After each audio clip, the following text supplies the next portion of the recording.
I'm going to show you some CPL magic, and we're going to edit this photo right now.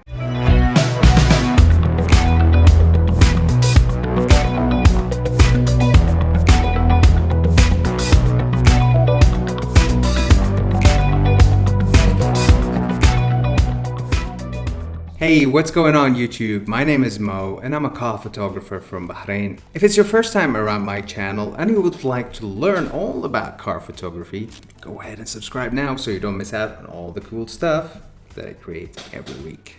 Now before I start, I'd like to hear from you. Do you have any tips when it comes to CPL filters and how to apply it? Or do you have any questions about CPL filters?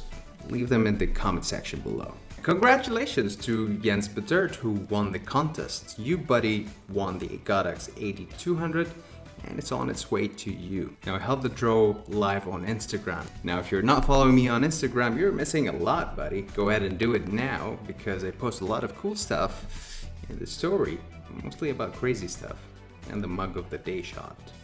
But hey, I'll leave a link to my IG in the description below. Alright, so circular polarizing filter. There you go, I said it. And it's just a piece of glass that you attach on the front of the lens. You screw it on top of the lens and then you rotate to eliminate any kind of reflection that you have on the car itself or any reflecting surface. Alright, so enough of this. Let me actually show you a real example of a CPL shot. So what you see on the right is definitely without a CPL filter applied. Although the filter was on the lens, yet you need to rotate it in order to cut out reflection. Now also depends on the angle that you're shooting from in relation to the reflective surface, which is the car. So you need to find the right angle for it to work. So what you see right now, like we said, is with the CPL attached, rotate the CPL, boom, magic, it's gone. Well, not entirely, because like I said, it's all about angles. All right, so what I usually do, I take two shots. Rotate the filter, make sure I cut out the reflection, and then take another shot. Now you'd be thinking, hey Mo, why are you taking like all these multiple shots if you can cut out the reflection? Yes, you can cut it out. However, you're not going to get the entire car out of reflections. So let me show you this right now. We got rid of the reflections over here, right?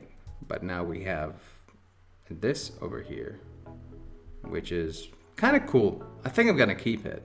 However, if you go back here, you'll see that it's just cleaner, no reflections. But also, if you go back and forth, you'd notice that the ground looks better than the one in this photo. And that's why you need to take multiple shots to make sure you eliminate reflections. Now you won't be able to do it 100%, but you will eliminate, say, about 80%, 90%, 70%. It's definitely better than just that. All right, enough talking. Let's take it into Photoshop. So I'm going to select both files and I'm gonna right click, edit in, and open as layers in Photoshop. We're gonna stack them. So now that we have them open in Photoshop, and just to make sure, I'm going to select them all. I'm gonna make sure that they are perfectly aligned. Sometimes when you take multiple shots, the camera might move. So taking this step is very crucial in order for this to work. So looking at this photo, the first thing that I'm going to mask in is definitely this part. So let's go ahead and do so. So I'm going to enable this layer, I'll add a mask, and you know the drill. I'm going to pick up a brush, make it white, smoothing it 0, that's fine. I'll just put up the flow up to 70%. So I like to keep the flow at 70%, not 100%, because it's a bit forgiving when you go off the edges. Now, yes, you can use the pen tool, and I'm kind of lazy. And for the sake of this tutorial, I'm just going to do it like this. So I'm going to invert the layer, and I have a white brush on a black mask. And I'm just going to start brushing in. Look at that. Make sure it's soft. Reflections are going away, going away, going away.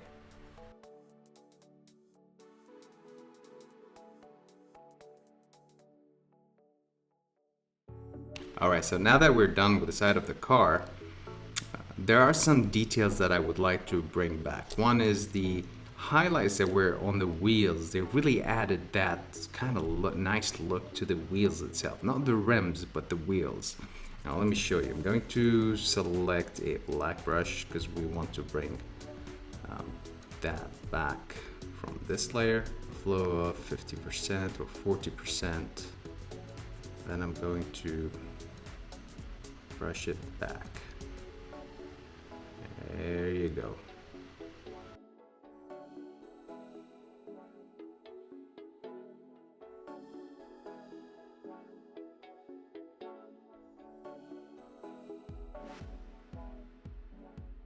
All right, now we're done with the wheels. Let's have a look at the before and after.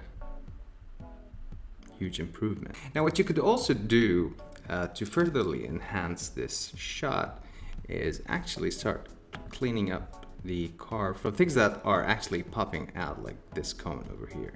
So what we can do is create a new layer, select the clone stamp tool, and let's clone it out. So I'm going to select a point, and I'm going just to clone the hell out of it. Now another thing that other users have been doing is actually brushing the car. So I'm going to select a brush. I'm just going to show you a quick example, not that I'm gonna do it right now. And I'll select a flow of 19%, and I'm going just to brush away.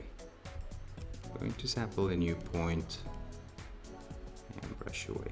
If you see the before and after. But we're not going to cover this in this tutorial, so I'm gonna delete it for now. So the photo now looks really good, and we can just export it and send it over to our clients, but we won't because it's not really good. We have a distraction there over here that we need to get rid of. So I'm going to select, actually I'm going to create a new layer. I'm going to select the pen tool, and I'm just going to quickly select one point, or select another one, just about there.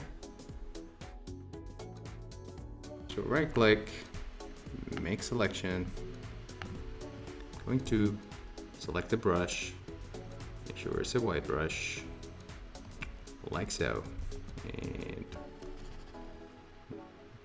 let's put up the flow, and it's gone. Right, and I need to upgrade to a new Mac. All right, so we're not done yet. So I'm going to create a new layer because it looks like it's off. And I'm going to use the same brush with 100% opacity and flow. And I'm going to create this. Then I'm going to duplicate it and create a bigger one. Let's transform that, make it big. All right, let's put them in a group. Now we have kind of flare that we can place. Let's make it bigger. And around there. All right, so that looks good right now. What I'm going to do next is I'm going to turn off this group. Going to create a stamp visible layer, and I'm going to add a camera raw filter. Now the reason why I'm using a lot of camera raw filter is because my tonal contrast plugin from Google, can't remember the name of it, doesn't work anymore on my version of Photoshop. So I'm using the camera raw just to add a bit of clarity to the image, which is the tonal contrast. It's not bad, but that one from Google, Color Effects Pro, I think, whatever it's called, is better. And there you go, the CPU is kicking back again.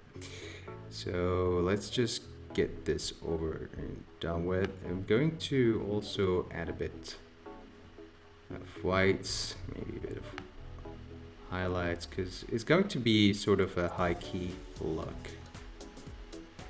And I'm eyeballing it right now. Maybe